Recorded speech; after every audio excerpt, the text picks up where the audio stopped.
Misteri i boshtit zemër-tru zbulohen për herë të parë lidhjen mes sistemit kardiovaskular dhe sistemit nervor.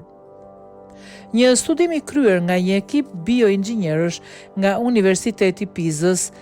Gaetano Valencia, Zoran Matic dhe Vincenzo Catrambone, i cili ofron për herë të parë një përshkrim të përgjithshëm të komponentëve themelor të boshtit misterioz zemër-tru, që është trupi i lidhjeve anatomike dhe funksionale të sistemit nervor qendror dhe sistemit nervor. Për herë të parë ne kemi mbledhur të gjitha njohuritë e prodhuara deri tani për këtë temë dhe kemi theksuar se është e mundur të karakterizohen 3 komponentë themelor të boshtit zemër-tru, pjesa e indit nervor e lidhur me rajone specifike të trurit, e cila bën të mundur ndërveprimin midis sistemit nervor autonom dhe sistemit nervor qendror,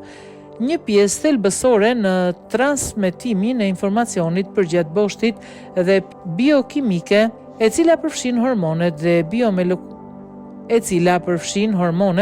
dhe biomolekulat e tjera të ndjeshme si nga zemra, ashtu edhe nga truri, thekson Valencia. Në këtë mënyrë ne kemi prezantuar një ndryshim themelor paradigmë në studimin e marrëdhënies zemër-tru, bazuar edhe në mënyrën se si 3 komponentët e identifikuar ndërveprojnë me njëri tjetrin.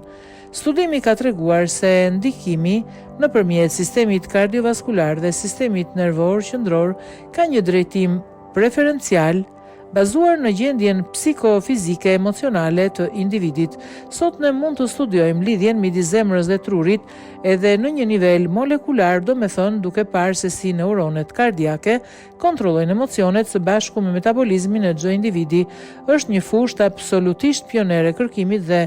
në vetëm pak muaj po bën hap vendimtar përpara drejt zhvillimit të njohurive dhe teknologjive të fokusuara në kuptimin e aspektit themelor të qenies njerëzore, përfundoi Valenca.